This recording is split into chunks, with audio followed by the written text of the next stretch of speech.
Today is August 19th, 2016. Thank you for watching this video. My name is Sylvia. Today is one of the best days of my life.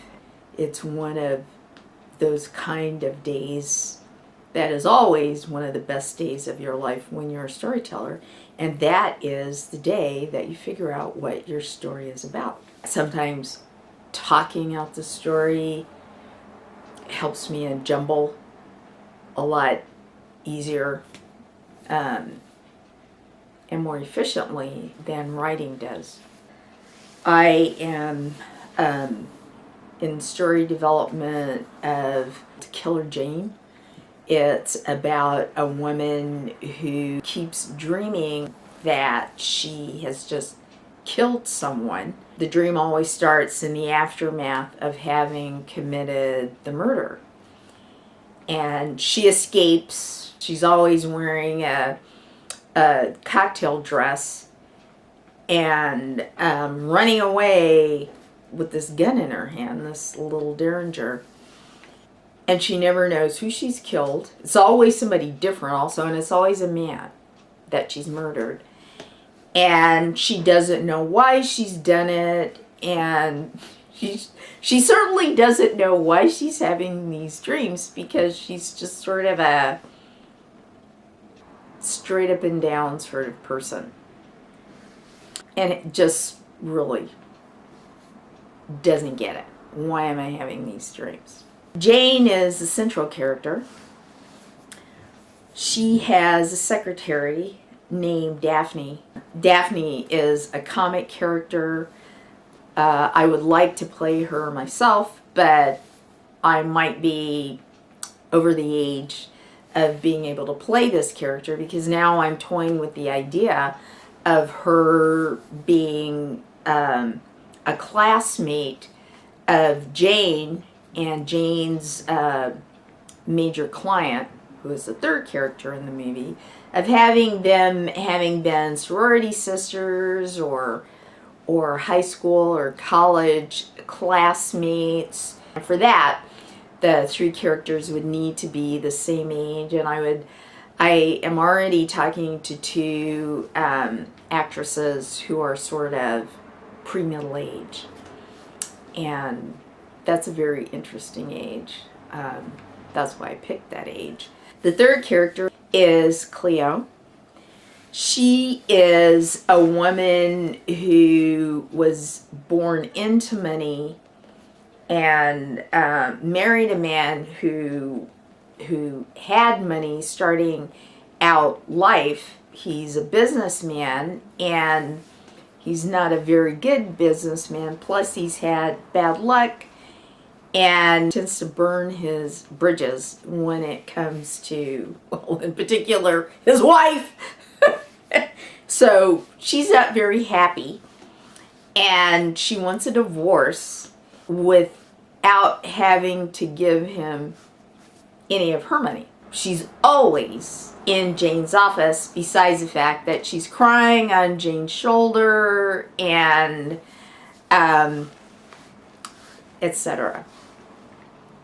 So the basic conflicts in this story, Jane's basic conflict is that she keeps having these dreams and not knowing why she's having these. And Jane doesn't even find herself interesting enough to be able to figure out, why am I having these bad dreams? She's not interesting enough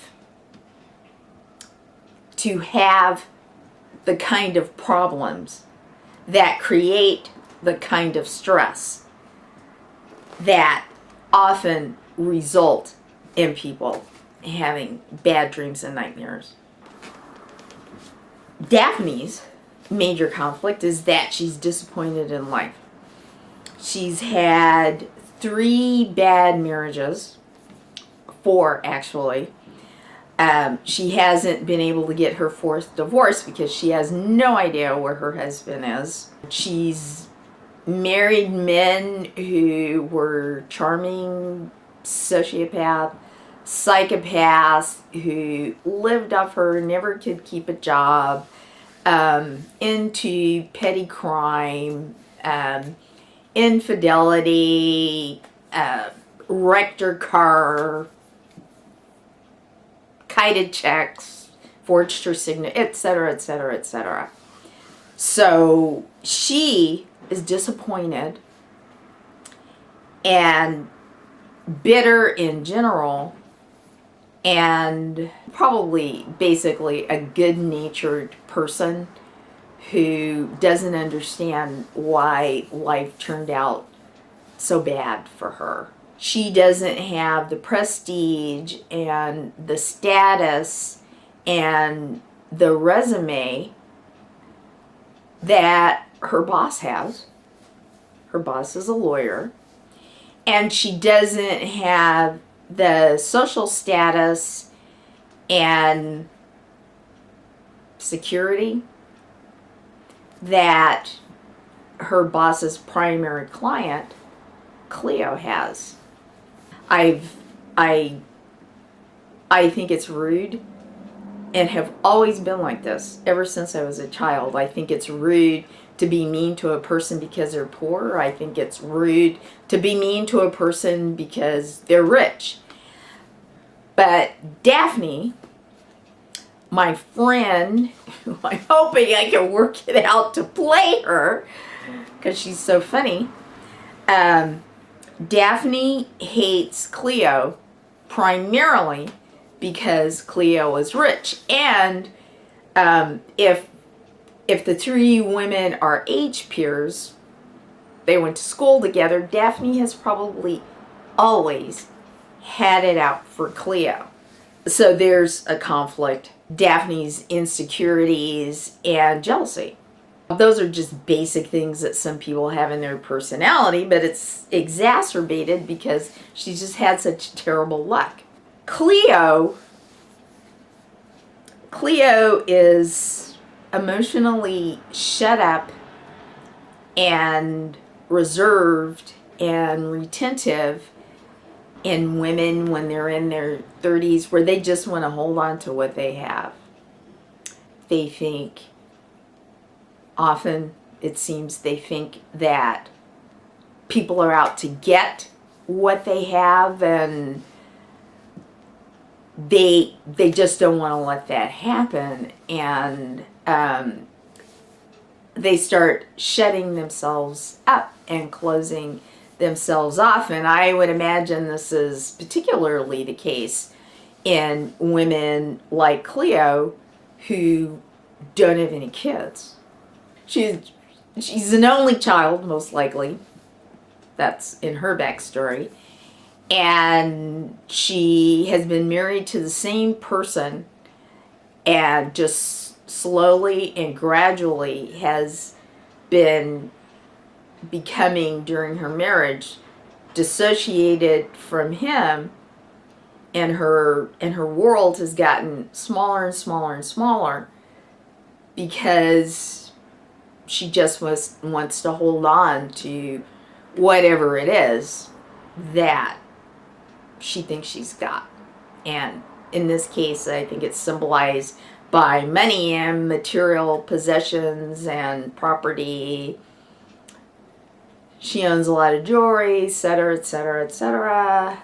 She has pared her world down at the time of the story to constant visits with her attorney. Jane is billing a lot of hours because of Cleo, and when Jane isn't in the office, Cleo and Daphne hang out, and Cleo waits until Jane comes to the office, and they can't stand each other. And they vie with each other for Jane's friendship. So that's the basic setup. And I've been doing improvisations to work out dialogue that is happening in the backstory, in the backstory. That's very important in the backstory of Killer Jane, because I think what this movie is really about is the insecurity that an unattached woman, a woman without a marriage or a permanent relationship or whatever she feels is a piece of the rock for her, a woman without children to be invested in, a woman like Jane whose life is her job, a woman like Daphne whose life is about recovering from disappointment and constantly trying to prove herself in the same way and going in circles, and a woman like Cleo whose world just keeps getting smaller and smaller and smaller and smaller. Those don't happen because of things happening around us on the outside. Those things happen. Those insecurities happen because of what's inside. What's difficult for one person might not seem difficult for another person. You might have several disadvantages. You might be poor and female and a person of color. You might be female and have a physical disability and have post-traumatic stress because of an abusive parent. You might be a person like Cleo who had everything except her parents were never home, which I would think neglect, that kind of neglect can probably lead to a sort of post-traumatic stress.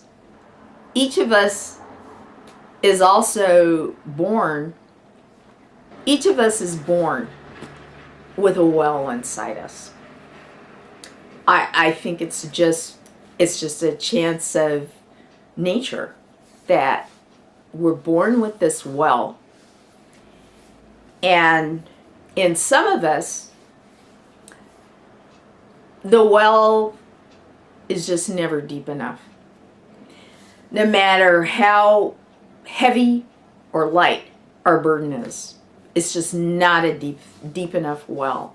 And people who just never have a deep enough well for whatever the difficulty is, whatever the anxiety is, I think they're always going to be kind of on the edge, like Daphne. And then there's people for whom the well is deep, like Cleo. Cleo will always be able to rely on herself. She'll always look out for herself. She won't let herself be brought down by her husband and probably not anyone else.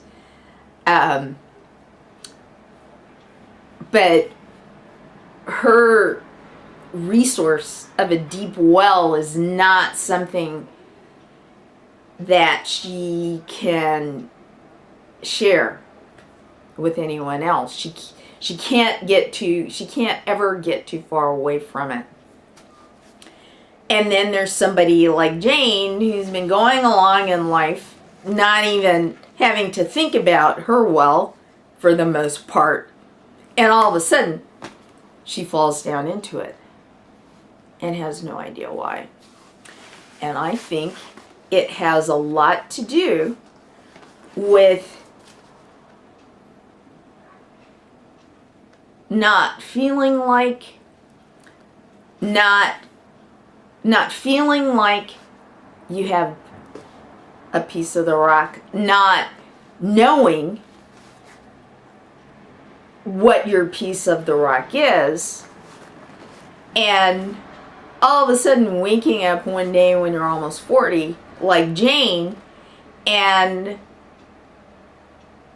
not even knowing that there is a rock. Coming to this coming of age moment is a shock. And of course, it's going to affect your behavior. It's going to affect material choices that you make. It's going to affect how you treat other people, how you perceive yourself as being treated, how you might alter your plans, assuming you even have any plans. Like Jane just wakes up every morning, gets dressed, goes to work. She doesn't really have a plan. And that's why when she comes to her coming of age moment, she's just not ready. She's never even been to her well, or maybe hasn't been to her well except for a few times, or maybe even only once, and not even known that's what she was doing. This shock is mostly on the inside. This shock is to whatever you got inside you, your well, your personal history, your whatever kind of gumption you have, whatever kind of beliefs you have, what your standards are, what your values are. That's an internal thing. And so, in spite of all the dialogue that I've created for backstory and will continue to create, all these women are having a version of Jane's nightmare. All of them. All of their dreams are haunted by the boogeyman of, for me, when I was that age, it was, what's next? What am I going to do next? Is there going to be a next for me? And if you've watched any of my other videos, you might know that I am bipolar, and I struggle mostly with mania. Mania is what I worry about, but I've also had depression. I'm obviously a person of color in America. I am a senior. When I went through my moment of crisis, right around the shock that happens right before you turn 40, when I went through that, I honestly have to say, I don't think it had a damn thing to do with being a person of color or female, or even about being bipolar. And all of those affected how I dealt with it, but that is just that's just one of those dark nights of the soul that happens, and I believe it happens to everybody, and maybe it happens at different ages for people. Like maybe it's in your 30s, maybe it's around the age of 40, maybe it doesn't happen to you until you're in your 40s, but you are gonna have to go through that dark night. I just don't think, and for some people it's going to be darker than others. So in spite of all the dialogue that I'm creating in these women's backstories to establish their relationships, that is a lonely journey that we make inside ourselves. And when we go through these shocks in our life, these comings of age, these moments of truth, it's a solitary journey. And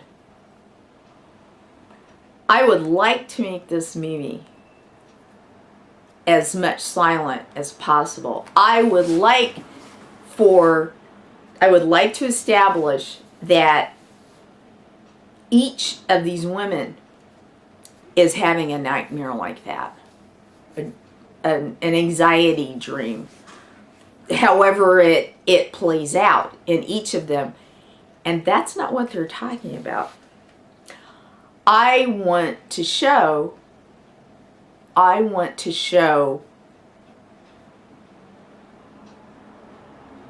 the battle that each one of them has trying to master the nightmare. If you can master your nightmare, you can probably master yourself.